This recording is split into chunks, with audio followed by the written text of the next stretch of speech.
evening, everybody, and thank you for joining us for King Jordan Radio for Saturday night, July 6th, 2013. This is King Jordan you're listening to on King Jordan Radio. Now, ladies and gentlemen, we are scheduled to have Charles Thomson. He is a multi-award-winning court reporter. He's a feature writer and an investigative journalist. His stories have appeared in The Sun, The Mirror, The Daily Star, The Guardian, Mojo, Wax Poetics, Awkward Times, The Huffington Post, and various other publications. For more, visit him at www.charles/thompson.net. Now, as soon as he comes on the air, we will immediately get to the claims made in that UK magazine, which incidentally had it here in the New York papers, about Michael spending $35 million to silence some young men. So that's the story with that. You can always follow me at Twitter at MrKingJordan.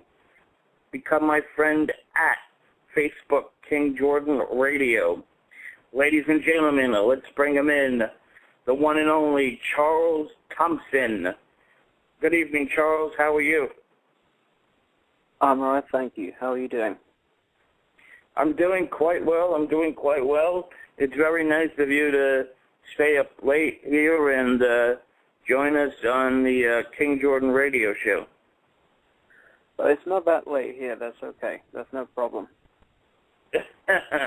Yeah, I was just telling the fans some stuff about you, that you're a multi-award-winning court reporter. You also covered the 2005 trial. But instead of me telling everybody, why don't you tell everybody about your credentials? About my credentials? Okay.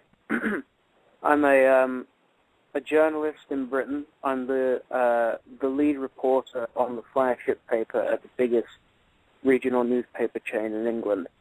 As a freelance reporter and a syndicated reporter, my stories have appeared in almost every national newspaper in England. Additionally, I've written across the Atlantic for publications like Wax Poetics.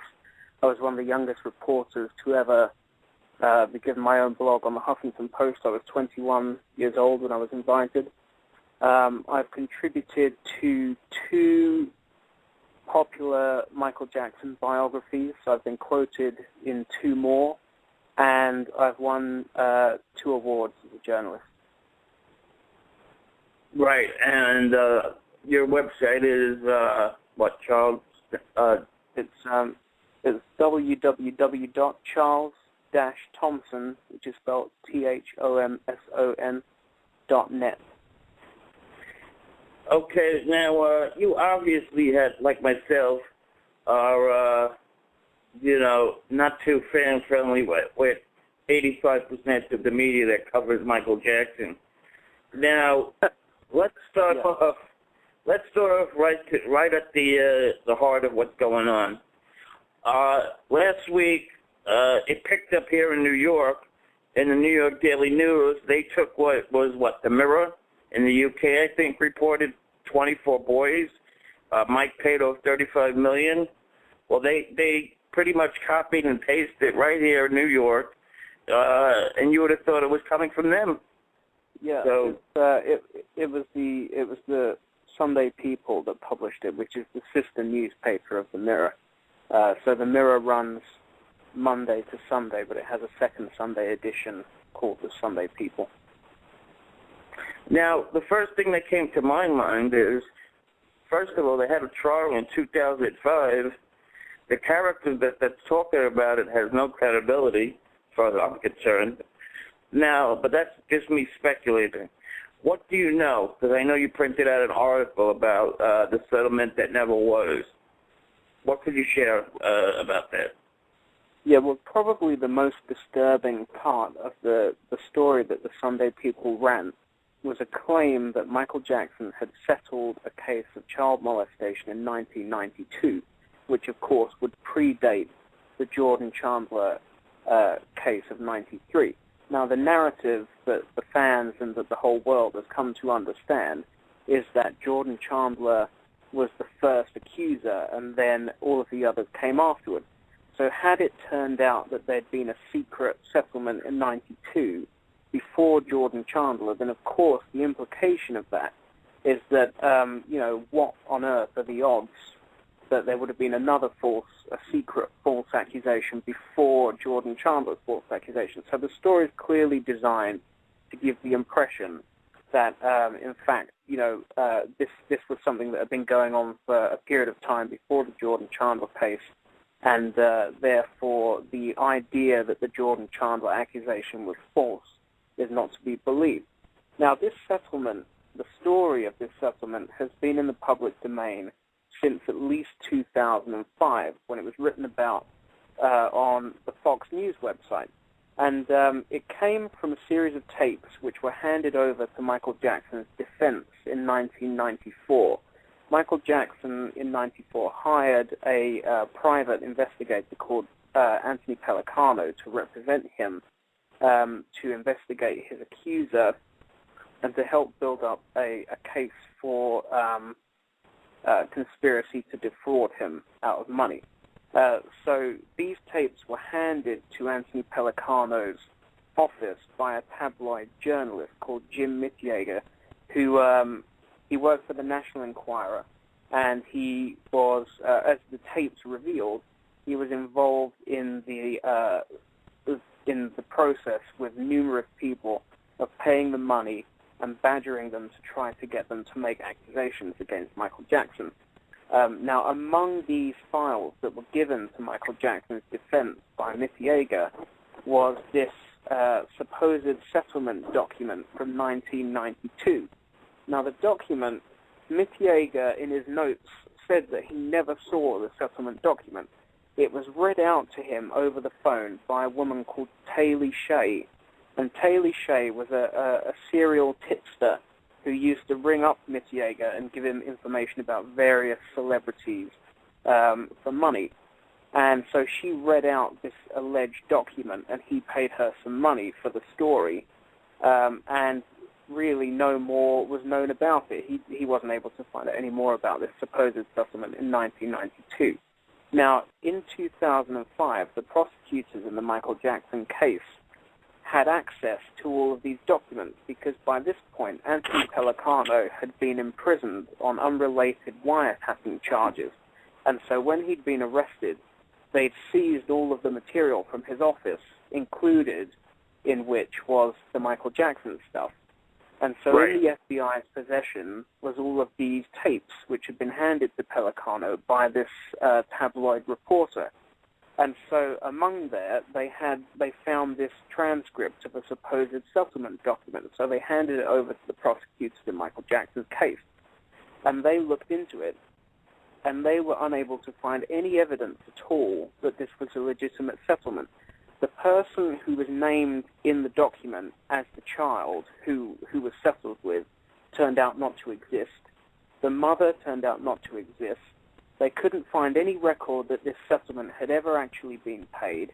And the woman who sold the supposed transcript of this settlement document to Jim Mitjager turned out not to exist. Taylor Shea, it turned out, had used multiple aliases to deal with multiple tabloid journalists, had sold lots of stories to tabloid journalists, and then disappeared off the face of the earth and was never heard of again. So it was as far as the police were able to ascertain, the supposed 1992 settlement was a fraud. It didn't happen. It was a made-up story which was sold to a tabloid reporter by somebody who didn't exist.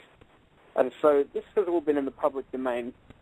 As I say, it was reported by Fox 411 during the course of the 2005 trial. But the People has run this story as though it's something new or exclusive, and the fact is that it's not. And all of this information, as I said, has been in the public domain for something approaching a decade now, and the story was incredibly irresponsible and inaccurate. So you're saying by your findings that this story is totally absurd? I believe it is absurd, personally. I mean, the meat of the story, apart from this supposed 92 settlement, which on the face of it is very disturbing until you research it and discover that it doesn't exist. But then they're also, they're running all these claims saying multiple Michael Jackson employees reported, reportedly saw him molesting children or something like that. And they're talking about thousands of pages of documents.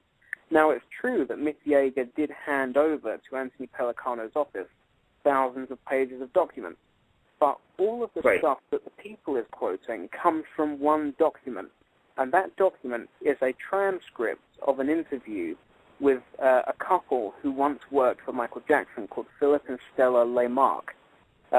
They worked for Michael Jackson in the kitchen at Neverland, and they tried to sell stories in 1993 after the Jordan Chandler thing broke.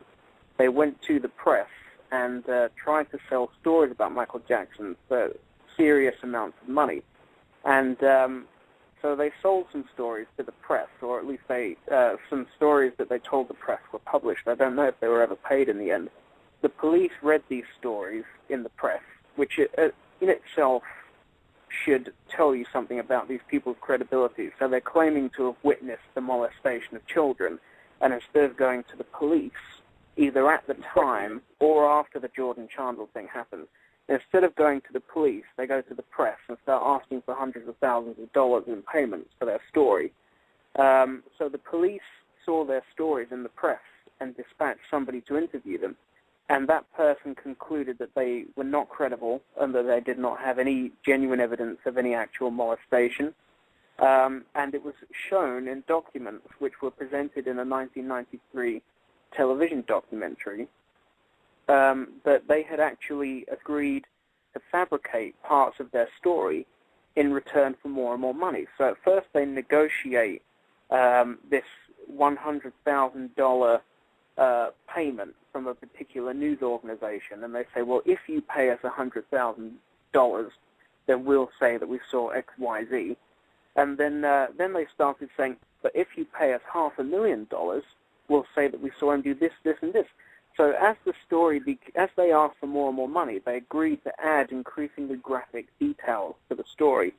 All of this stuff in the People story that they ran last Sunday, rather than the People gives the impression they're talking about thousands of pages of documents, they make it sound like these are documents by numerous employees who worked for Michael Jackson. In fact, all of the stuff that they ran came from one transcript, and the transcript is that of the tabloid interview with Philip and Stella Laymark, the interview that they have agreed to be paid for, and where they've agreed that they will fabricate details in return for more and more money. And so the Sunday People is saying one maid walked in and saw Michael Jackson touching a boy in a cinema. Another Jackson employee reported seeing this, that, and the other. But what's actually happening is it's Philip and Stella Laymark who are saying that. They're saying, we heard that this maid walked in and did this. We heard that this employee saw that. But the People, by not presenting the context within which all of these claims are made, and by constantly talking about exclusive access to thousands of pages of documents, we don't know what's in the rest of those documents, because all they've quoted from is this fabricated 1992 settlement and an interview with a couple which was already discredited like 20 years ago. Totally unbelievable. Totally unbelievable. This story took on a life of its own, I'll tell you. It is shocking. I mean, just to think that they're actually publicizing these stories as new and exclusive when actually they're 20 years old and they were discredited at the time. Okay, I do want to get to the calls, and let's go to 205. You are live. Please state your name and where you're calling from. 205. Hi there. My name is Christy, and I was wondering why why do you think that this is coming out now? It's kind of odd that they would rehash all this old fake information that apparently was used a lot during the 2005 trial, which was totally debunked. So why is this resurfacing again now? Well, obviously, the honest answer to that question is I don't know. I don't know who gave them these documents and what their motivation was. I don't know whether the people realized at the time that what they were publishing was in fact old or was inaccurate, or whether they just didn't do their job properly and didn't realize that. I mean, Thomas Mesereau, Michael Jackson's attorney in the 2005 trial, has gone on record when Wade Robson came forward a few months ago and said that he believed absolutely that the Wade Robson story was motivated by the AEG trial that's going on at the moment. Yes, I agree with that. a lot of people agree with that, but the truth is, I don't know. You know, I don't have any access to any kind of insider information about where these stories are coming from or what's motivating people to start rehashing them at this particular point in time. Interesting. Well, thank you so much. Thank you, Christy. Thanks for calling. Thank you for the call. And, you know, I could say one big thing that is motivating, and that's money. You know, a lot of people, whether he's dead or alive, Michael Jackson makes your money, Charles. Let's face it. Whether it's good, whether it's bad, ugly, no matter what the deal is, people are always interested in seeing Michael Jackson being brought down. Would you agree? Yeah, I think newspapers are interested, generally speaking, in anything that they think will make them money. I don't think there's any question that if you put on the front page of your newspaper, secret FBI files reveal that Michael Jackson molested and paid off 24 children, you will sell more copies of that newspaper than you ordinarily would. The problem comes when the FBI files are not FBI files. They're transcripts of a tabloid newspaper reporter's files, interviews that he paid for with disgruntled ex-employees. And in fact, there's nothing in it, because they make this, that was the other thing, the headline on the story was something like, you know, Jacko may have paid 24 kids for their silence, or something like that. And then you read the story, and there's nothing in the story at all, nothing, which supports that headline. So they go all the way through the Leigh Marks interview with all the stuff that was already discredited 20 years ago. Then they go to the 92 settlement, which was discredited 8 years ago. And then at the end they say, in the files it suggested that he may have paid 24 children. But they don't attribute that to anything. There's no attribution for that information. It's just thrown in at the very end of the story with absolutely no corroboration. And we know, of course, from the Fox 411 reports at the time of the trial, that the prosecutors, because Anthony Pellicano's files had been seized, had access to all of this information when they were building their case against Michael Jackson. And the idea that the prosecutors would have had access to a list of 24 children who had been paid settlements, but would not have presented any of that information during the trial, in which they did present so-called evidence of prior bad acts, so it definitely would have been admissible, is ludicrous. So there's clearly no merit to this claim that there were 24 payoffs, and they don't even attempt to support that claim within the story. They just make a vague reference to, in the documents, it suggested, allegedly, that he possibly may have paid 24 children, but there's no attribution for that aspect. Yeah, I totally agree. I mean, the way it just came out was so weird, because you go right to 2005, you would think Stedden has all the access. If you don't know, like, what's going on, and you're an outside person looking in, you know, you might believe it. But if you do some research, then you might see what's going on here with the patterns and stuff, you know? Oh, yeah. I mean, you know, the problem is that most people don't do any research. You know, if you buy there's Sunday People every week. It's generally, that's because you like the Sunday People and you trust the stories that you read in it. So most people who go out and buy the Sunday People will internalize this story about Michael Jackson, will not even consider that it might not be true, will not make any attempt to go online and research it. Now, it took me, I had a vague memory of this because, of course, I've written extensively about the trial, but not for a couple of years now. So I remembered reading all this stuff, but I had to go back and look it all up. But it didn't take me long. It took me probably 20 minutes to find, to find all the old articles and stuff and go, I remember this stuff now. But most people were not put in that 20 minutes. And the problem is that copy-paste journalism takes over. So the story that begins in the Sunday People is then published by the Daily Mail, which is the biggest newspaper website in the world. And then, as you say, it popped up in New York, it popped up all over the world. And each individual publication that republishes the story without making any attempt whatsoever to verify whether it's true or not, each of those outlets' audiences who trust those outlets, and that's why they visit them for their news, they each internalize this story. Very few of them will make any attempt to go off and fact-check it or to look for, conflicting reports or any kind of critical analysis of these stories. And so it's a very dangerous climate, really, in which these stories are being published. And it's just really devastating to see, as it would be whoever the stories were published about. It's just incredibly galling to see somebody being branded a serial child molester on the basis of completely fabricated evidence. Yeah, one person who likes to do that is Diane Diamond. I want to get your thought on her, but first I want you to listen to this clip. I think the Jackson family is all about this. I think that's why the brothers have already been at Neverland, touring it, looking at it as a possible cemetery for their brother. I think that's why they'll fight for the children, because where the children go, that's where the money goes. And there's a lot of money being made right now with residuals, and his music is flying off the shelves. Mm-hmm. And Michael Jackson isn't around to spend it as fast as it's coming in. Could there be a more pitiful picture painted? This autopsy report that's leaked out, he weighed 112 pounds. He had puncture marks all over his body, scrapes and bruises, and had lost almost all of his hair.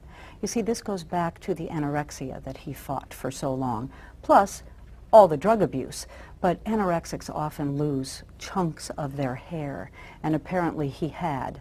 What a sad way to end. Well, I have always heard that he was pretty much hooked on Demerol and that he injected himself with Demerol. The reports that this doctor came in and did it, that came from the Jackson family. He has denied it to police. Michael Jackson was clearly a troubled man. His family has never acknowledged that. And when something goes wrong, like dying the way he did, it's got to be somebody else's fault. It's the doctor's fault. It's the nanny's fault for letting him take all those drugs. It's the courier who brought him all the drugs. Where did personal responsibility come in? Nobody held him down and injected him with something he didn't want. No food was found in Michael Jackson's stomach, according to this report. Only half-digested pills, which indicates to me he had just taken a handful of pills that morning. Mm-hmm. It's the cumulative effect. You take a handful of pills at night, and then you do it the same amount in the morning, it all adds up. And if they hadn't even dissolved in his system yet his heart stopped, can you imagine the massive doses? I hope the family doesn't keep the children away. They need to have closure. The oldest boy was apparently in the house, in the room, thinking Daddy was clowning around as he was collapsing. Those children need to know. They haven't ever been raised in a typical, normal fashion. Did they love their dad, though? Oh, I think he was a devoted father. I think he spent oodles of amounts of time with them, taught them books and arts and music, and the only thing he did wrong was he didn't let them fraternize with other kids. They didn't go to school, didn't go to tennis or scout lessons. They had nobody outside their father. So that if the Jackson family tries to keep them away from that funeral, that could be a lifelong problem for those kids. They need that closure. Janet Jackson standing up there, so strong, so in command, yet so sad. She's the baby of the Jackson family, yet she's the one with the class to stand up there and just say, thank you on behalf of my family. So for Janet to be there, what a courageous thing. Whoa, it's hard listening to 3 minutes of Diane Diamond, but I just wanted to prove a point, and I wanted the callers that are not familiar to get a taste of Mrs. Demon, if you will. Charles, what's your thoughts on Diane Diamond?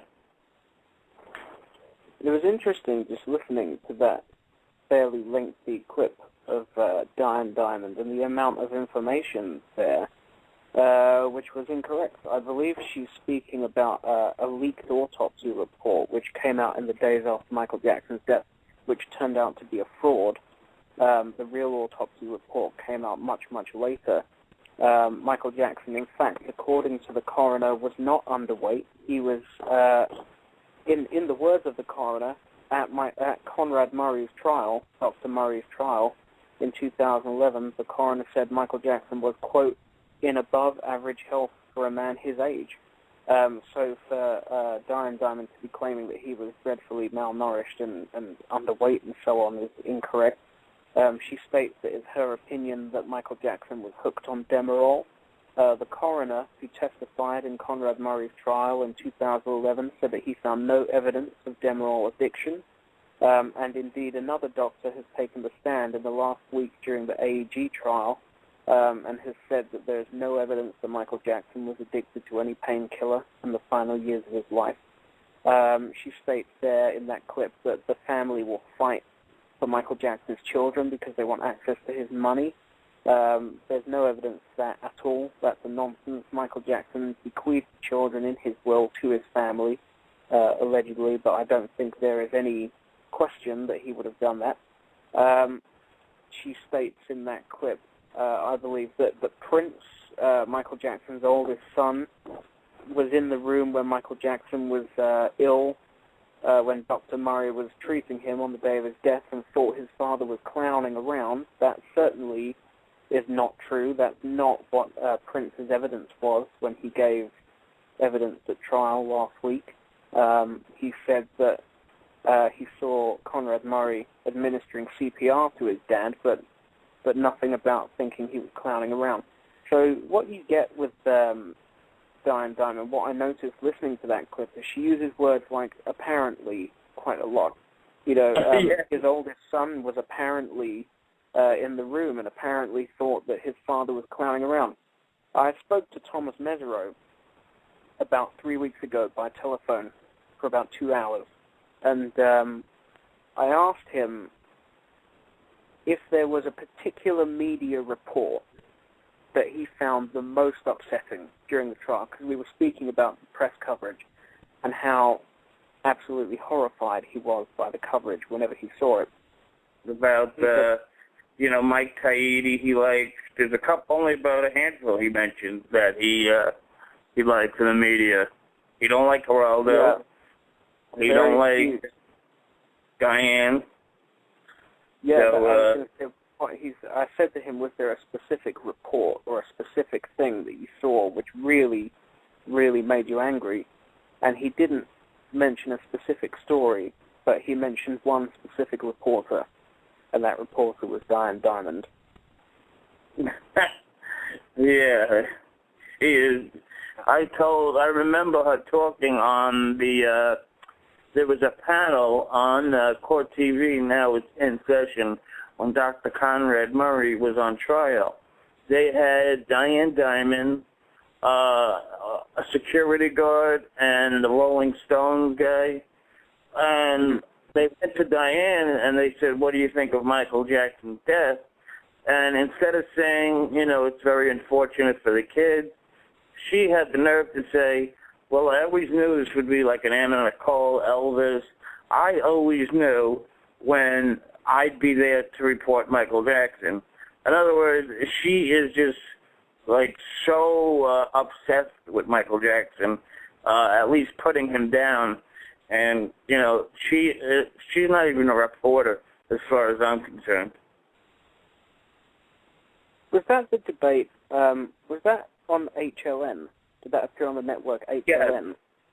Yes, that was it was on HLN. Joe Vogel, the author of Michael Jackson, Man in the Music, which is an incredibly positive book about Michael Jackson as an artist, and all of the effort and time that went into creating his work, was originally scheduled to be on the panel during that debate, and he was really? At the last minute and replaced with Diane Diamond, and nobody would tell him why. Oh, I tell you why. It's probably because of they knew that people don't like her, and they're gonna tune in because you like to see, some people like to see her just to curse out the television. But I think HLN had a hand in that, personally. Oh, they must have done it. It's their network. It's their TV show. They call the shots. But it's interesting that they would choose to replace their most pro-Michael Jackson and their most expert source in that debate with Diane Diamond, and didn't even explain to Joe Vogel why they'd done that to him at the last minute. He wrote about it on his Twitter page at the time. And also, during that debate, I believe Diane appeared via Skype. And on the wall, in the background, as she appeared on Skype, she had a giant poster of Michael Jackson. Oh, my. That's crazy. Yeah. That's crazy. Let me give some plugs here out to, and shout out to Luna Joe 67. After the radio show was over, she made, I believe, about 4 YouTube videos. 2 with Thomas Mesereau, 1 small one with Aphrodite Jones, saying that Diamond is a real pain in the you-know-what, and another one I believe she made for me, so I like to give her a shout-out. I want to give MJ/Upbeat.com a shout-out. I want to give Justice for Michael Jackson a shout-out. I want to give... let's see, Cecilia Nerman, and all the Michael Jackson Painting.com, and all you guys are really doing great work. There's so many to mention, I can't, sit here and this is just off the top of my head. So thanks to everybody that supports the station, and, like I said to Tom last week, Michael has some of the best fans. I tell you. You could think of any other fan, but I always said to Tom, Michael Jackson fans are the best. Would you agree? Yeah, some of them. Some of them, yes. Yeah. Yeah, some of them. Yeah. Now, getting back to your articles, you also had an article about the media and, the lies of this guy in Japan. I believe you had some information about Maureen Orth, that she, you know what I'm talking about, Charles? I do remember that, yeah. I don't think I did write anything about, maybe I did, but I think Deborah French wrote something about that. Maureen Orth wrote a story around the time of the trial in 2005, probably in the lead-up to the trial, actually, in 2004, where she claimed that a boy in Japan had been given alcohol by Michael Jackson, and that his father, I believe his father was a businessman who Michael Jackson had dealt with, and she claimed that Michael Jackson had intoxicated the boy by giving him alcohol during one of their business meetings or something like that, and that his father had gone bananas. And then after she published this article, the boy and his father came forward and said this story is a complete fabrication. Had Maureen Orth bothered to telephone us and ask us whether it was true, we would have told her that it was a fabrication. But she maintained that she stood by the story, but it turned out that her source for the story was a businessman called Myung-Ho Lee, who was the same man who sold a story to multiple tabloid outlets claiming that Michael Jackson had engaged in a voodoo ceremony and ordered the slaughter of cows so that he could bathe in their blood and put a curse on Steven Spielberg, which should tell you something about the credibility of her source on that story. Right. Right. It's just amazing how these people could just lie and lie and lie. I'll tell you. Well, you know what? It's an interesting one. First, with regard to libel laws. Firstly, America has far slacker libel laws than the UK because it places the amendment right to freedom of speech higher than the right to protect one's reputation. So many cases of libel or of defamation in America end up just being battered off by this freedom of speech amendment. But even with regard to more strict countries like the UK, the problem that Michael Jackson had is that in order to bring a libel prosecution against somebody, you have to be able to prove that what they have said or published has diminished or has the potential to diminish your reputation in a significant way. And the problem Michael Jackson had is that after the 1993 accusations, his reputation was so diminished already that for him to bring a prosecution against somebody and say, I'm going to sue you because you're saying that I have put a voodoo curse on somebody, how can you claim that that story about a voodoo curse has diminished your reputation when you've already been accused of child abuse? So it was almost impossible for him to win a libel case after that 1993 accusation. And to be honest, based on my conversations with J. Randy Taraborelli, some of which he published in his book, The Magic and the Madness, and conversations that he had with Michael after 1993, he said, I'm sure he published this in his book. He had a conversation with Michael on the phone where he used some colorful language to describe to J. Randy Taraborelli why he didn't care anymore. He just said, you know what, I just don't give a fuck. Really? Who's saying this? Michael Jackson. Wow. Yeah. So he was pissed off. And he knew, it happened, just in my personal experience of covering or of following, the media coverage of Michael Jackson while he was alive and indeed since he died, probably on a minimum of a bi-weekly basis, an absolute minimum of once every 2 weeks, some sort of stupid story will be published about Michael Jackson. It might not be regarding alleged child abuse or something like that. It might just be, that he's spoken to a psychic, like that stupid story about he's spoken to a psychic and said that his death was an accident, that nobody should be blamed, and just constant stupid stories. His ghost tap dances around Haven. Just every 2 weeks or less, there's always some sort of nonsense, and it was always the same while he was alive. And it would just have buried him, if he'd litigated every malicious story that had been published about him, he just would never have been out of court, ever. He would have had to live in a courthouse. No, it was absurd. I don't know how the poor fellow dealt with it. I really don't. Every single day. I think that's what I'm saying about, I'm sure if you read J. Randy Taraborelli's book, The Magic and the Madness, he recalls having a telephone conversation with Michael Jackson while he's married to Lisa Marie Presley after the 93 accusations, and he's asking Michael questions about, don't you care about what people are going to read into this, how they're going to perceive this, what they're going to think of this, that, and the other. And Michael says to him, I don't give a fuck.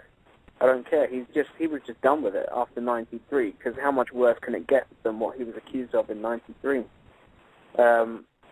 He just kind of threw in the towel as regards that side of things. All right. I never heard, Charles, and maybe you would know, but even if you're accused, at worst, when have you ever heard of somebody, detectives, coming to your house to see if the accuser matches with Michael Jackson? I mean, I never heard of that, you know, and that's Michael Jackson.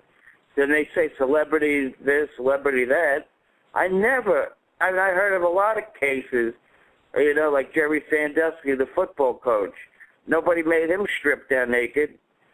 That, you know, this guy is just accused, and they already had him back in '93 as a monster. Your thought? I agree with. I've never heard, outside of the Michael Jackson case, of police obtaining a warrant which can force somebody to strip naked in front of a group of police officers and have to stand there while those police officers handle their genitals and other police officers take pictures of them. I've never, ever heard of another case in which that has been inflicted on somebody. And you have to remember, regarding 93, people always return to the settlement, what everybody thinks about the settlement, and because of dreadful reporting on the 93 accusations, everybody thinks that Michael Jackson settled because he didn't want to face a criminal trial, which is total nonsense and a complete fabrication. But what you have to remember is factually accurate about the 93 case is that this is a case in which they didn't even have enough evidence to arrest Michael Jackson, let alone charge him. They couldn't even arrest him because they had nothing on him. They convened 2 grand juries, and both of the grand juries came back and said, you do not have a case. You cannot arrest and charge this man. So a case in which you have such little evidence against somebody, to be able to justify inflicting that on somebody is horrendous. But in a way it helped Michael Jackson, or it should have helped Michael Jackson, because of course we know that the photography that took place that day in the end bolstered Michael Jackson's case, because Jordan Chandler described Michael Jackson's genitals completely incorrectly. So for instance, we know that he claimed that Michael Jackson was circumcised, whereas the police body search found that he was not circumcised. But unfortunately, there were, and I'm sorry to cut you off there, but how come some people think that he did match the penis correctly? So what is the real and accurate story? The real and accurate story is that it did not match. The AP and a few other news outlets ran stories from law enforcement sources which said that it did not match. Wow, that's huge. But they were in the minority, because what happened was Jordan Chandler's lawyer kept giving comments to the press in which he inferred that they had matched. Obviously, he was fighting his battle in the public sphere as well as in the courtroom, and he kept implying in his comments to the press that there had been a match when there had not. And so those comments, of course, were given much wider coverage than the fact that actually the description had not matched the ultimate outcome of the photography session. Did you ever get a chance to read Geraldine Hughes' book? Are you familiar with her? I have a copy of the book, and I've read sections of it, but no, I've never read it in its entirety. Oh, okay. Because I think she was the publicist for Chandler. I believe she was the paralegal in Jordan Chandler's lawyer's office. So she wrote various documents on behalf of Jordan Chandler's lawyer, and was privy to certain discussions that they had. Yeah. Oh, okay. So, do you think in 1994 his marriage with Lisa Marie was authentic? I don't, to be honest, this is something that I really have no idea about. I've never spoken to, obviously, Lisa Marie, and I've never really spoken to anybody for all the conversations that I've had with people that were close to Michael Jackson, that even were related to Michael Jackson, something that I've never discussed with any of them is the Lisa Marie Presley marriage. Lisa Marie Presley says and continues to say it was legitimate, we were in love, we were physically intimate, so on and so forth. But at the same time, she's done strange things, like given two completely contradictory stories of how Michael Jackson proposed to her. She said in one interview that he did it over the phone, but she said in another interview that he did it on one knee in the Neverland Library. So there's, both sides of the argument have got some fairly strong points, and it's something that if Lisa Marie Presley says that it was legitimate, I don't think anybody really is in a position to argue with her, because nobody would know better than her, presumably. Absolutely. All right, I want to play this clip about Wade Robson back in 2009, and on the other side, we'll talk about Mr. Robson. Hey E.T., I'm Wade Robson. You're getting a sneak preview of our West Side Story inspired VMA promo spots. That's the great opportunity about MTV, is the audience. And obviously, there's so many connections with West Side Story and with Michael Jackson. Michael Jackson, one of his biggest inspirations was West Side Story. If you look at the Beat It video, you look at the Bad video, you look at The Way You Make Me Feel, there's so much that inspired him for those pieces. And then there's obviously such a huge connection between Michael Jackson and MTV and really starting this real music video generation on MTV. Michael was really the king of that. So I like all of those connections, and obviously my connection with Michael and all of that coming together is kind of just one of those serendipitous things where all the elements have come together. So I'm excited for a lot of reasons to be a part of this. In general, with Michael, just had a wonderful relationship. I learned so much from him as an artist and as a kind human being. And it's my goal to try and just continue as much as I can in my own little world, that legacy. I'm not sure about being a part of the tribute. I've heard about it, and I'm excited about it either way, whether I'm involved in it or not. It's, because of Michael's connection to MTV, to all that he's done for the world of dance, pop music and pop dance, there's no way that you couldn't pay tribute to that in the place that it began, MTV. We talk so much about him as the pop legend, which is important, but it's nice to really remember that he was a man, that he was a father, and that's what it's really about, is a father and his children, and he was a wonderful dad, and at least they had the time with him that they did. So really focus yourself, center yourself every time you market. Really calm down and just focus on the stage. These are promotional commercial spots for the VMAs. They're loosely based and inspired on West Side Story. We're taking the song Tonight from West Side Story and breaking it into these sort of different vignettes. As far as the gangs, it's not really defined as far as who's the Jets and who's the Sharks, but there's two main gangs, one of them being headed up by Neo, one being Cobra Starship, and then we also have Katy Perry and Taylor Swift and Russell Brand, who's the host. Okay, Charles, after hearing that from 2009, when you heard the news that Wade Robson is now a victim, he decides, what were your thoughts? Oh, total shock. Complete and utter shock, because Mr.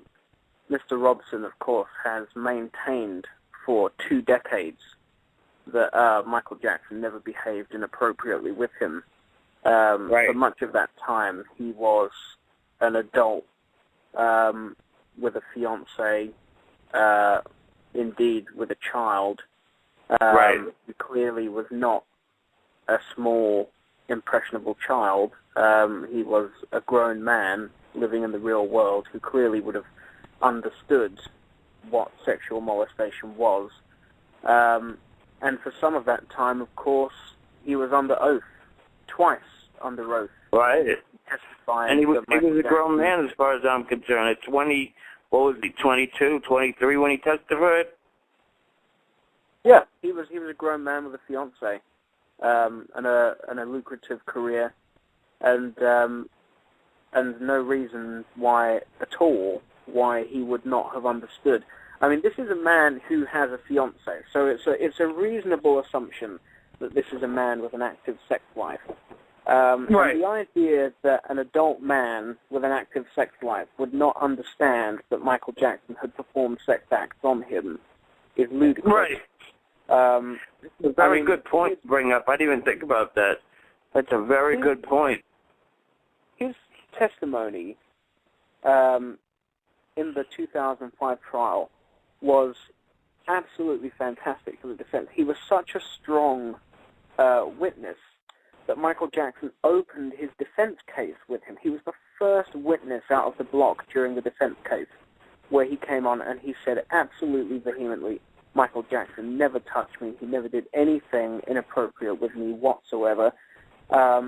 He was even, because what happened was, of course, they'd called this parade of ridiculous former employees to come and testify to shore up the prosecution's case. The prosecution, halfway through their case with the Arvizo accusation, realized that their case was not panning out as they'd hoped, particularly after the mother testified, and applied to the judge for permission to enter prior bad acts evidence, which is a horrendous piece of legislation, which is totally unfair, not at all in keeping with the idea that somebody has the right to a fair trial.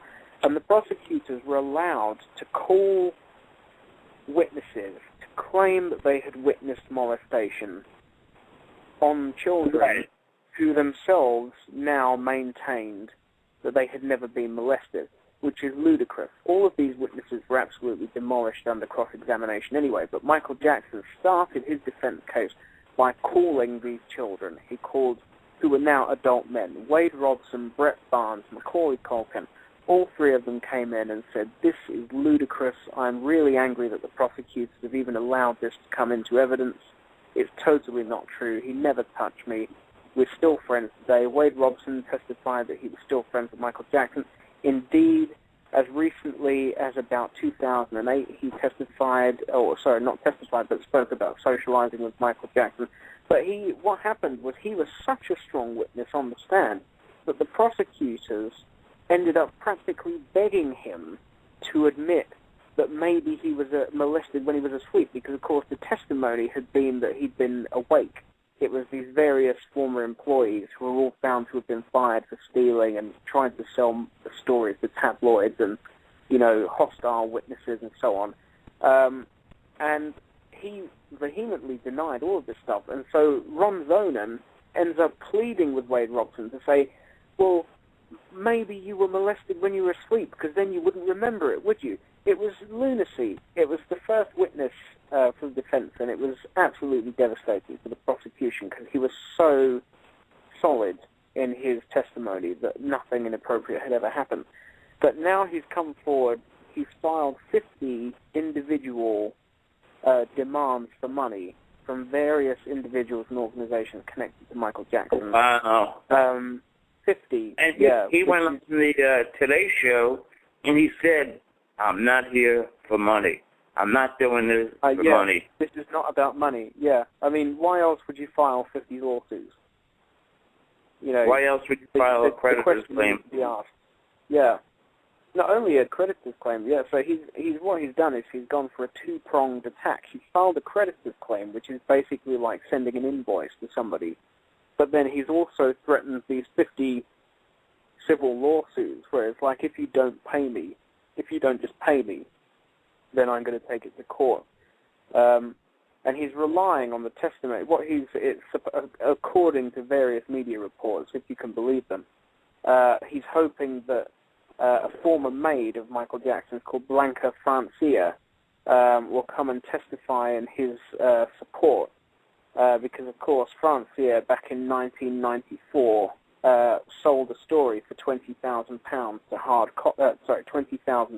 hard copy, where she claimed that she'd seen Michael Jackson in a shower with Wade Robson. Unfortunately for Mr. Robson, what he appears to have forgotten is that during the grand jury proceedings of 1994, she admitted that, in fact, she'd never seen that at all. And during the 2005 trial, she admitted again that she'd embellished what she'd seen at Neverland because she wanted to be paid the $20,000 from hard copy. And it came to public attention that the translator in her police interview was a National Enquirer reporter. So you have these various admissions on her own part that she actually had fabricated the story. So unfortunately for Mr. Robson, I don't think that Blanca Francia's testimony is going to pan out as he seems to be envisioning, if this ever gets to court in the first place, which I suspect that it might not. No, I mean, if you're a judge, I mean, you got to look at, like you said, he was under oath twice. He was a grown-up when he testified. It's not like he was 7 or 8 years old when he testified. He was in his 20s. This no merit, and it's pretty sad that he has to resort to doing this, Mr. Robson. You know, I mean, I don't know what his deal is. I don't know if he's down for money or whatever it is, but his claim would be much more credible if he didn't ask for money. You know, if watching the View, Whoopi Goldberg also said the same thing. Yeah, and Barbara Walters, who are very well renowned, and they both said to a T, you know, there would be some credibility, but all credibility basically goes out the window when you file a claim like that and you're asking for money, specifically. So, most people that you see when the Wade Robson story first broke, I would say 80% of them, or 85, believed that he was lying. And in fact, I had Susan Constantine on my show here, and she was doing his body language, and some of the things, her findings came up where she wasn't comfortable in saying that he was telling the truth. So, you know, well, there's a lot there. You mentioned at the beginning of the show that I am an award-winning court reporter. Right. And indeed, I have sat in on many trials which have involved genuine sexual abuse of children. And I have seen adult victims of sexual molestation, you know, who are now adults who were molested when they were children, testify. And it's some of the most gut-wrenching, appalling memories that I have. It's horrifying. It is a horrifying experience to sit in a room and listen to somebody recount that, because you can tell when somebody is telling the truth. I think, personally, in my experience, I've sat in cases where there have been guilty verdicts, and I have sat in cases where justifiably there have been not guilty verdicts. So, for instance, I sat in a case where there was a girl whose mother had got a new husband, and she didn't like the new husband, and so she accused him of molesting her. But the story just completely fell apart as the trial went on, and it became very clear that the whole thing had been fabricated. And I sat in on different trials like that. But as far as the genuine trials that I have sat in where people have been forced to relive the horrendous acts that have been inflicted upon them, it is deeply, deeply disturbing. And there was nothing about that Wade Robson interview which in any way tallied with my own experience of watching genuine abuse victims recount what was done to them. So if you were to ask me to pinpoint something specific that was missing, then I would find that very difficult. It's just the overall feeling of listening to somebody who's genuinely recalling that has been done to them. There was nothing about that interview which I found concurred with those experiences that I have in courtrooms. absolutely. This whole story, you know, a lot of the Jerry Sandusky story in 2011, I noticed, you know, the people were starting to come out and this and that. You know, I'm not going to say Michael was a pedophile because I don't believe that in my heart. But with good faith, if Mr. Robson came out then and he mentioned that he saw this on the television, and along with not getting money, and like I said, I don't believe Michael Jackson is a pedophile for 1 minute. But the fact of the matter is, like I said, if he came out then, it would make me think a little bit. That's all I'm going to say, as far as that's concerned. That's a perfectly fair comment. Perfectly fair.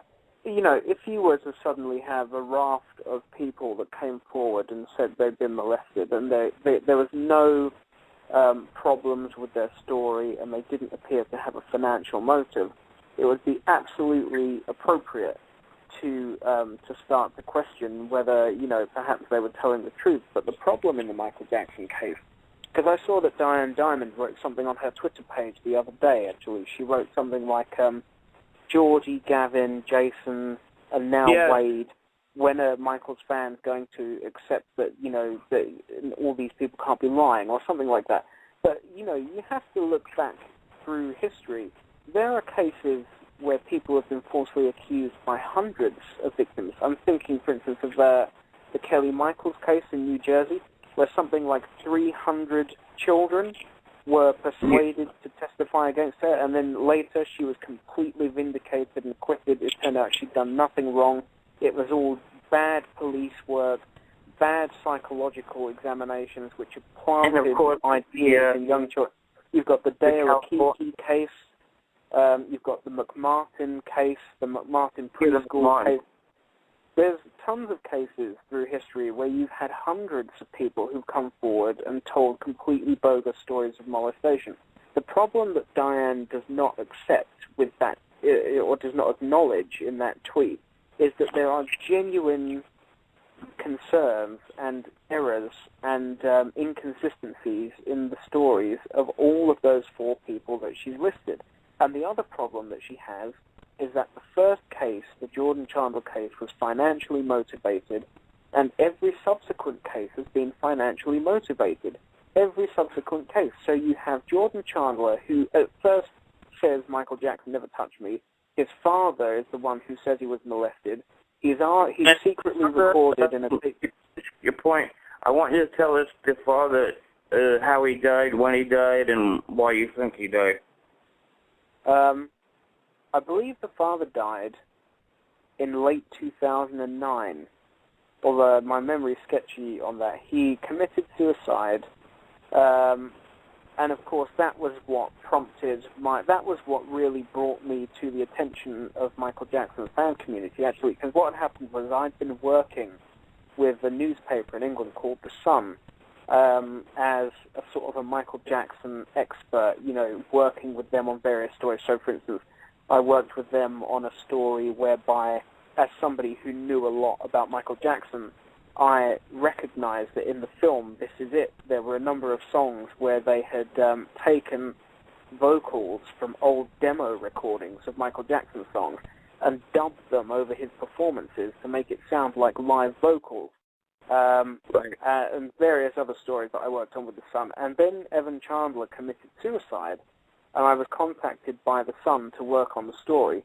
And I thought, oh, fantastic, because this is my opportunity to make sure that, for once, in a blue moon, the correct information is published. So instead of saying that Jordan Chandler accused Michael Jackson, we actually get it right, and we say Evan Chandler accused Michael Jackson. Instead of saying that Michael Jackson paid a settlement, we get it right, and we say an insurance company paid a settlement. Instead of saying he paid a settlement to avoid a criminal trial, we get it right, and we say Michael Jackson paid a settlement specifically because he wanted to be able to defend himself in a criminal trial. So I sent all of this information over to The Sun.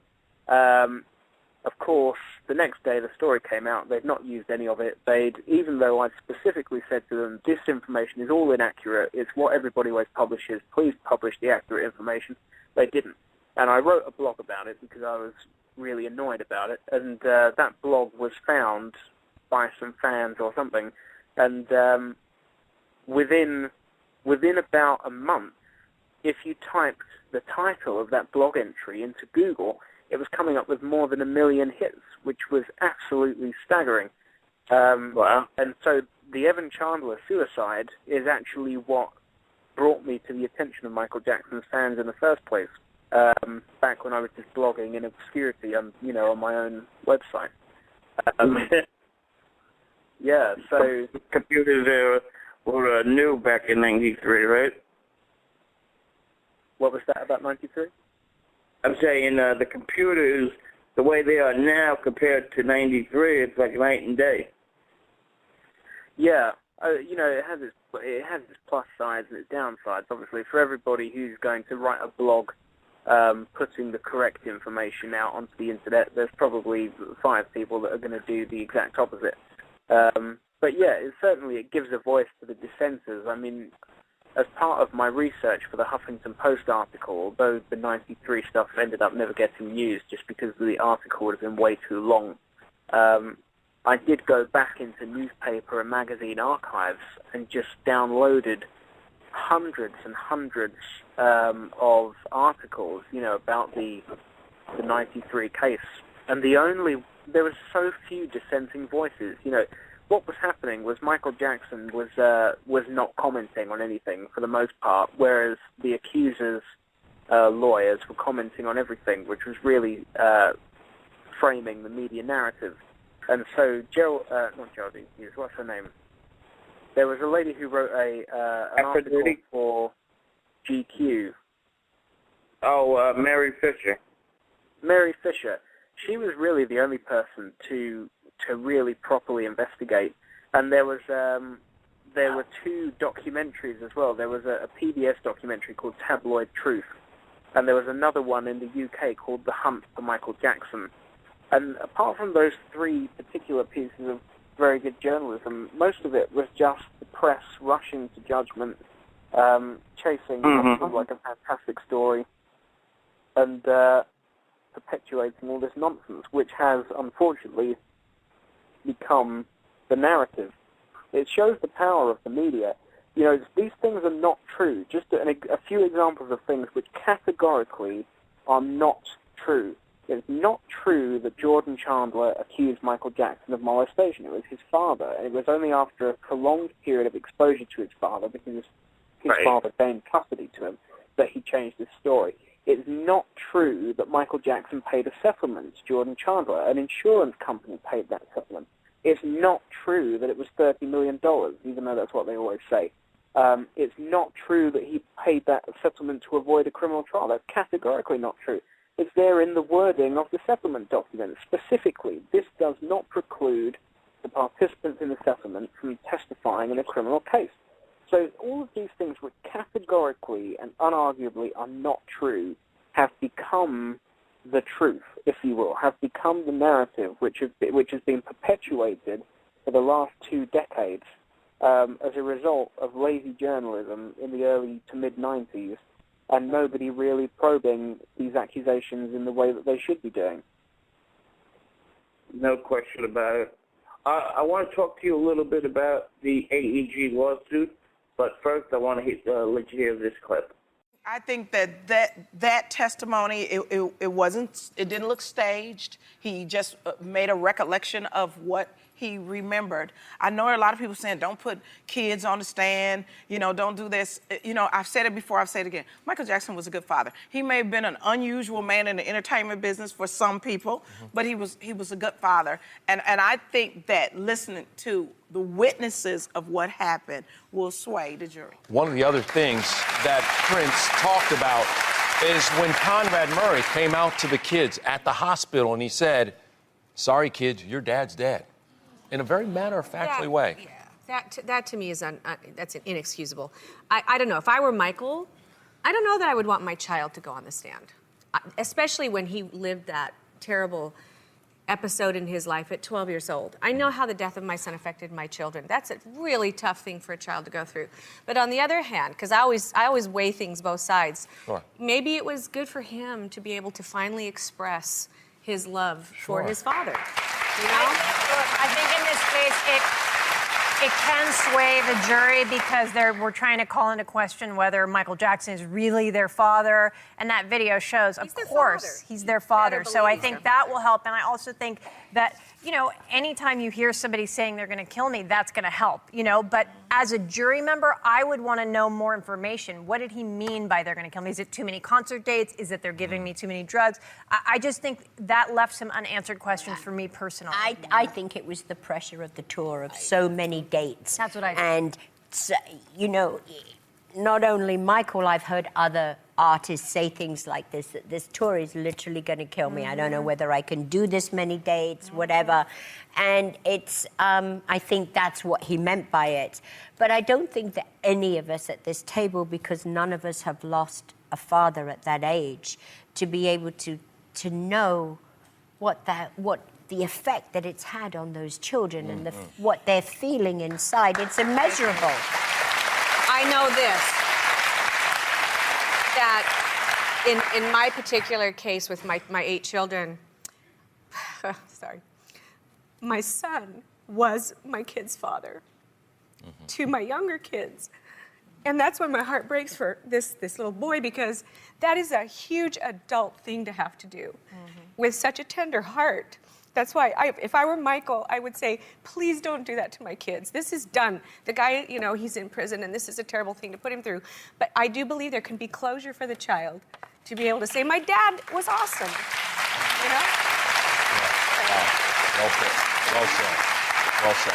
And the AEG still has to speak. Okay, there's enough of that. Thank you. God, it is so depressing. It's so ugly. It's so. Oh. And understand, AEG still has not presented their case, and they will have this some is just the very, prosecution very right now. interesting things to say about Michael Jackson. That's when it's going to get hard for the kids. I wouldn't want any because kid to have to hear they're that. they're gonna dig up whatever they can Yes, dig up. no You know, question. it's gonna get ugly. And Yeah. sad.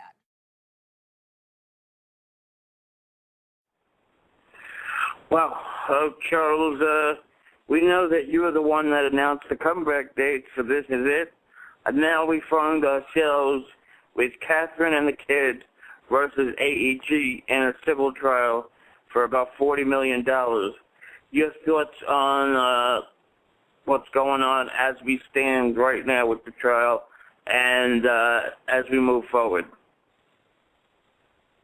Okay. Well, I think the trial, I've been following it as closely as I can, given that there's no cameras in the courtroom. I was very disappointed that the judge ruled that there could be no cameras in the courtroom. Of course, there's two sides. I just want to tell you one thing with the cameras. There's a lot of ugly stuff that's going to come about Michael, and like in the Michael Jackson, Conrad Murray. But I'm like you, yes, I wish there were cameras, but I know it's going to break the children's heart because, with today's, they could just see it on the phone of, like some of the things that are going to be said about him and what's said about him. But between you and me, yes, we'd like to see MJ in the courtroom, MJ people testifying in the trial, but some of the diehard fans, I think, would be a little bit troublesome. Yeah, I mean, but the responsibility is not to those diehard fans. In my opinion, the responsibility is for the truth. I think that you have to trust the public with the information in the way that you trust the jury with the information. The only one qualm that I do have about cameras, well, I have two. The first one is that, of course, it means that if there is a witness who's due to testify later in the trial, then they can tune in and watch the trial, and they can be affected by previous testimony. So they know that, if, for instance, if there's somebody that they need to be agreeing with, then they can watch their testimony before they go into court to make sure that it matches up. And the other thing, of course, is that if somebody does come in and make some ridiculous, nasty comments about Michael Jackson, then that footage becomes part of the narrative for infinity and will just be played to death. But I think AEG has made it clear that in terms of, this trial and what this trial is about, they have no intention of raising any kind of accusation of pedophilia by Michael Jackson. They may raise it specifically within the context of the impact of the old accusations and what they, on Michael Jackson's physical and mental well-being, and possibly how that may have led him to a position where he was forced to perform these concerts, and B, to a position where he, in their opinion, or as part of their case, was using drugs. So I think they intend to raise the accusations in that sense, but they don't intend to raise the accusations in a nasty way. So I'm not particularly worried about that. I think the judge has inhibited the trial in a way, but I understand why the judge has done it. So originally the Jacksons had another leg to their case. This trial, as it stands, is specifically about whether AEG negligently hired or supervised the doctor. But under the previous claim by the Jacksons, it was also about duty of care. It was about, did this concert promoter know that our son was unwell, and did they fail to intervene, and did their failure to intervene in any way impact on his health and ultimately cause his death? Now, the judge has ruled that the jurors are not allowed to consider that. And the reason she's done that is because Michael Jackson died of a massive drugs overdose. So as far as the law is concerned, and as far as, the facts are concerned, whether Michael Jackson was skinny, whether he was tired, whether he was unhappy with the number of concerts, whether he was shouted at by promoters, whether he was slapped by a promoter, is irrelevant, because none of those things killed him. They're terrible, dreadful things to hear about, but none of those things killed him. He died of a drugs overdose, which would have killed him whether he was slapped or not, whether he was tired or not, whether he was skinny or not. I believe one expert testified in the pre-trial hearings in the Conrad Murray case that the amount of propofol that had been put into Michael Jackson's body would have knocked out an elephant. So it doesn't matter what condition he was in, is the judge's argument. So what the judge has done, in effect, although I understand why she's done it, is she's limited the case specifically to the man who actually did kill Michael Jackson, whose actions did kill Michael Jackson, and to whether AEG is responsible for that man's actions. Was he negligently hired or supervised by AEG? Now, a lot of the testimony we have heard in the AEG case so far has been very, very disturbing. We have seen emails where a concert promoter says, "I just slapped him. I just screamed at him so loud the walls shook." We've seen emails where they're talking about tricking him into signing up for the concert by telling him about the gross income instead of how much he's actually going to earn, because they say he won't sign up. If he knows how much he's going to earn, he won't sign up. So don't tell him. Tell him something else. So he's tricked into these concerts. This is all according to the evidence which has been presented in court, the contemporaneous emails by those involved. They trick him into the concerts. They shout at him. They slap him. When they start receiving reports that he's ill, they don't respond. They tell people they're playing amateur psychiatrist or amateur doctor. They say, leave it to the doctor, so on and so forth. This is all very disturbing and upsetting, as it would be no matter who they were talking about, whether it was Michael Jackson or not. But as far as whether we have heard any concrete evidence that AEG negligently hired or supervised the doctor, I'm really not sure that we've heard anything which is going to sway the case so far. We've heard, of course, Prince's testimony, which is that, we have the email from Paul Gongaware, the AEG employee, where he says we need to remind the doctor who's paying him and what we're expecting of him. Then we have the emails where they start discussing that Michael Jackson is not attending rehearsals, he's unwell, and so on. Where's the doctor? Bring the doctor to the meeting. We have the testimony from Kaya Chase, the personal chef. In the meeting, a vase was broken, and Dr. Conrad Murray walked out of the meeting and said, "I can't handle this shit anymore." Then we have the testimony of Prince, Michael Jackson's son, who says, the day before my father died, while he wasn't in the house, I saw an AEG employee behaving aggressively towards the doctor and grabbing his arm.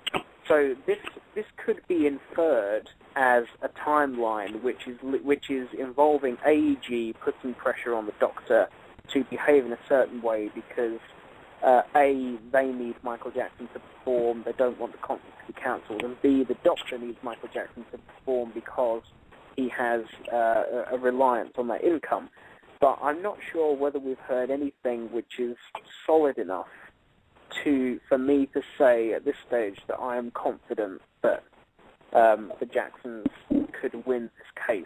I think, but then again, the burden of proof is much lower in a civil case than it is in a criminal case, which is why, for instance, the O.J. Simpson case, he was acquitted at trial, but the civil case found that he was responsible for the death because it goes on with probability. Robert Blake.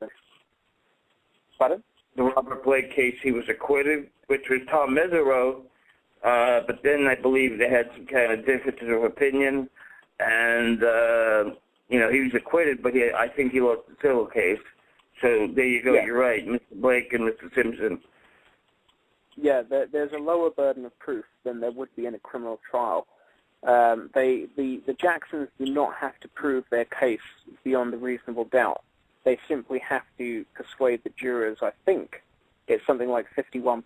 They have to be 51% sure, or something like that. Is it more likely than less likely? Is the matter? And like the criminal case, is it beyond to the exclusion of every reasonable doubt possible? So it's a much more higher burden in a criminal case, as you said. Yes, exactly. I think at the very least, I believe personally that the Jacksons are using this case, whether they win or not, to make all of these emails and all of this stuff that we're finding out through this trial a matter of public record. That's my opinion. I mean, the stuff that we're hearing, not only from the witnesses who are called to testify, but from the emails, the contemporaneous emails that these people were sending. I just slapped him. I just screamed at him so loud the walls are shaking. Don't tell him how much he's going to earn or he won't sign up. And all this stuff is absolutely shocking. And so whether the Jacksons win the case or not, I believe it's been absolutely worthwhile because it's shone an incredible light on what really goes on behind the scenes, who the real powerful players are in the music industry and the extent to which artists are controlled. I think it's been one of the most profound insights into the inner workings of the music industry that I've ever seen. Yeah, I mean, they have all this negative stuff, Randy Phillips and company, to go over, but yet they would. He said back on the DVD of This Is It, he was running after Michael Jackson on a ghost chase, and now he's trying to say that Michael Jackson was drunk during the press conference. I mean, it's really ludicrous to think that they would go out of their way, try to sell, they did sell 50 seats to London, and, basically now they're coming back and saying, well, he was this, he wasn't as good as he was 10 years ago at the Madison Square Garden concert, and they showed footage to that. And it's very disturbing on so many elements. And I think this trial has a big effect on young Paris. Give me your thoughts on that.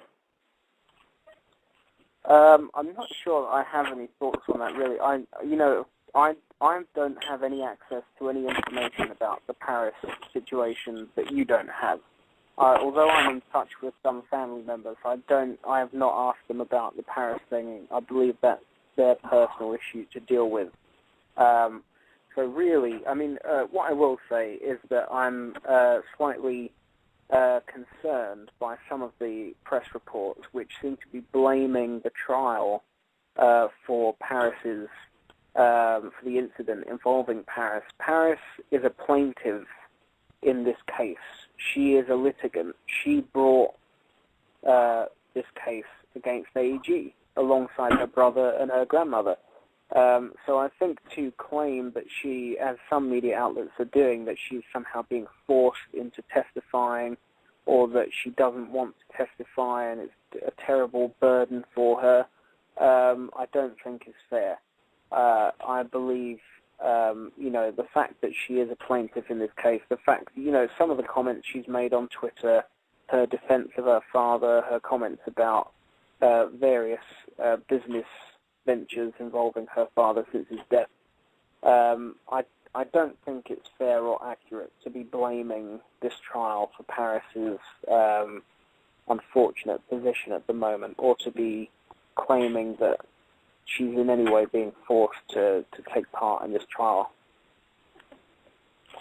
Right. No, I agree. But some people were suggesting that on the media's part, and well, we don't know. Some figure came out for in U.S. dollars that they wanted $400 million, but we heard from the attorney at the Jacksons that it's nowhere near that figure.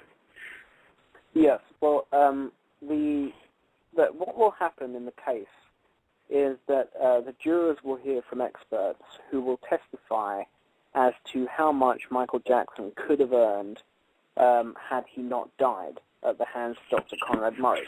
So if the jurors conclude that AEG is in fact responsible for that in some way because they negligently hired or supervised the doctor, then they will decide on the basis of these experts' opinions how much in damages they believe the family should be awarded.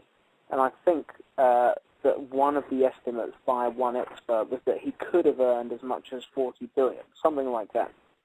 But the attorney has said, of course, they don't expect the damages to be anywhere close to that.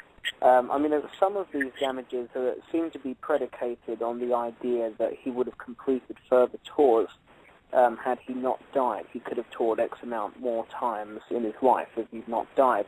But, you may very well find that the jurors listening to all this testimony about his deterioration and about his health might say, well, we don't believe that he would have completed any tours. We believe that even if he'd survived, it doesn't sound like he was in any position to have completed this tour. It doesn't sound like he was in a position to have completed any tour. And they may dismiss any figures which are based on touring income. So the jurors will decide the damages, but I think this $40 billion figure is being peddled by the press on purpose to discredit the family, personally. Yeah, I totally agree with you, and it's an interesting development as Michael Jackson, even in death, is being talked about so much as he was in life. And I remember at the memorial, Jackie said, "Now maybe they'll leave you alone," but that doesn't seem to be happening. But we have so much to talk about that. We're going to have to do this in another day, in another part. But I want to thank you so much for joining us here on King Jordan Radio, Charles. You've been very gracious.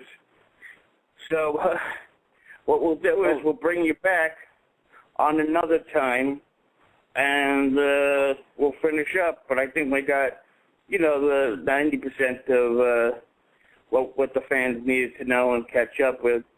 I appreciate you setting the tone. And Charles, what's your website again there?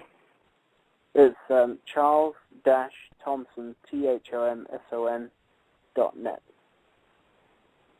So, yes, once again, thanks a million for joining us here on King Jordan Radio, and we hope to have you back.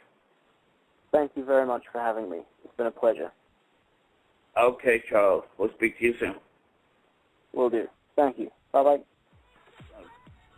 All right, ladies and gentlemen, thank you so much for calling into my interview with Mr. Charles Thomson, as he gave us the latest. I'm going to play another song in a second, but I got to say he broke down everything, what happened, and what didn't happen, and we're appreciative. King Jordan coming at you on a beautiful Saturday in July on 2013 as we had Mr. Charles Thomson. Yesterday we had Mr. Richard Herman. We had Tom Mesereau, Aphrodite Jones. We had the lady who, Shannon Hogan, who wrote the book about Joey Arez. We're looking to get more. There's lots of other interviews that you can Google me. Like, if you want to hear me with Aphrodite Jones, simply Google King Jordan interviews Aphrodite Jones. I've also interviewed Carl Jr. So it's a lot of fun, and you could always download them to the iPod and to keep you busy and stuff when you're just waiting for something. Hanging out with you on a late Saturday night. Well, if you're in England, it's a late Saturday night, as our guest Charles Thomson was, and he provided us all the information we needed. And it's great to hear about that these were bogus, as I knew from the start. And we're going to have him on again. And we've also had other guests. In fact, yesterday I had a CNN attorney, Richard Herman, on, and that's on the page there right now, where we break down the Trayvon Martin case. We had Joey Jackson from HLN, good friend of mine, good guy. We had some interesting, if anybody out there is a wrestling fan, we have lots of previews of Raw, just Wrestle Talk on our channel, so it's a good little listen. But today's all about Michael Jackson, and seeing that he was a loving man that didn't want to hurt children, but wanted to help children. He had a great heart, and this vindictive stuff that's going on in the media, it's just, it's sickening, to say the least. Ladies and gentlemen, keep up with King Jordan Radio by going to our Facebook page, King Jordan Radio, and pressing the like button. Also, follow me on Twitter at MrKingJordan. You can find me right there.